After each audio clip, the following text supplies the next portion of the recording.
دعاؤں کی قبولیت میں صرف اچھے گمان رکھا کرو اور ہر قسم کے وسوسوں سے خود کو آزاد کر دو۔ جب تک اللہ کا فیصلہ نہیں آتا تب تک تم بھی مانگنے سے پیچھے نہ ہٹو۔ کیا پتہ تمہارا رونا اور گڑ گڑانا اللہ کو راضی کر رہا ہو اور وہ بھی وہی چاہتا ہو جو تم چاہتے ہو۔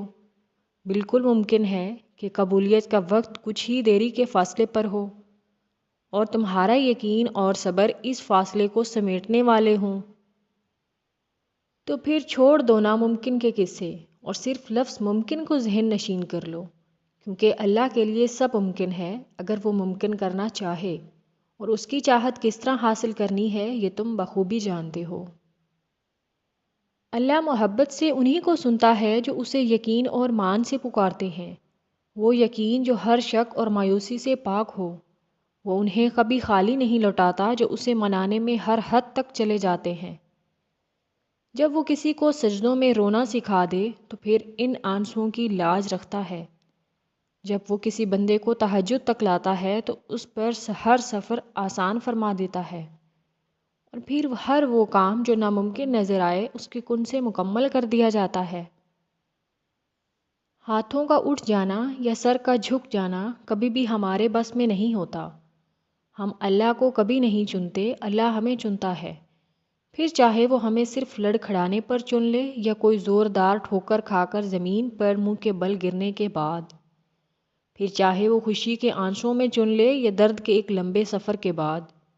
فرق اس چیز سے نہیں پڑتا کہ وہ کیسے چنتا ہے، لیکن یہ ضروری ہے کہ وہ چن لے، کیونکہ ان سے بہتر کبھی کوئی نہیں ہو سکتا جو اللہ کو پسند آ جائیں، جنہیں لاکھوں مایوس لوگوں میں سے ان کے دل میں صرف ایک خیال ڈل کر چنا جاتا ہے، امید کا خیال، قبولیت کا خیال اور اس رب پر یقین کا خیال، ایسا خیال جس کا پیچھا کرتے کرتے وہ اللہ تک پہنچ جاتے ہیں، جن کی پہنچ 7 آسمان پر تک ہو۔ ان کے زمینی کاموں کے ذریعے پھر کیسے اور کہاں سے بنتے ہیں؟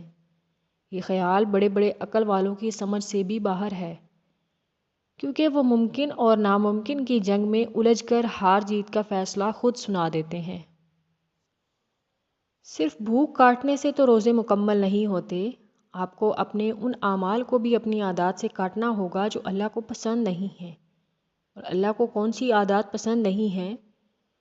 چغلی کی عادت، جھوٹ کی عادت، منافقت کی عادت، حسد کی عادت، تہمت لگانے کی عادت، بدگمانی کی عادت، اور ان عادات کو اپنانا ہوگا جن سے اللہ کو محبت ہے۔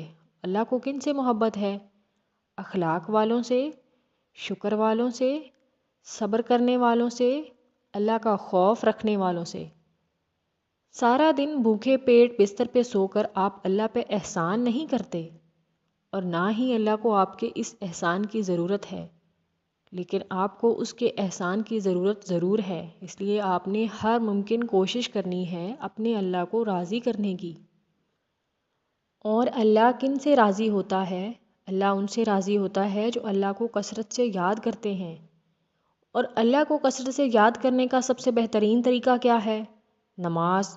نماز کے بغیر روزے مکمل نہیں ہوتے۔ اگر آپ نے سخت پیاس کی حالت میں وضو کے پانی کو زبان سے گزار کر خشک حلق تک جانے سے نہیں روکا اور سخت بھوک سے نڈھال ہو کر اللہ کے سامنے شکر کا سجدہ نہیں کیا تو آپ نے روزے کا حق ادا نہیں کیا۔ جو دنیا کی لذتوں میں گم ہو جاتے ہیں انہیں جنت کی لذتیں نصیب نہیں ہوتی۔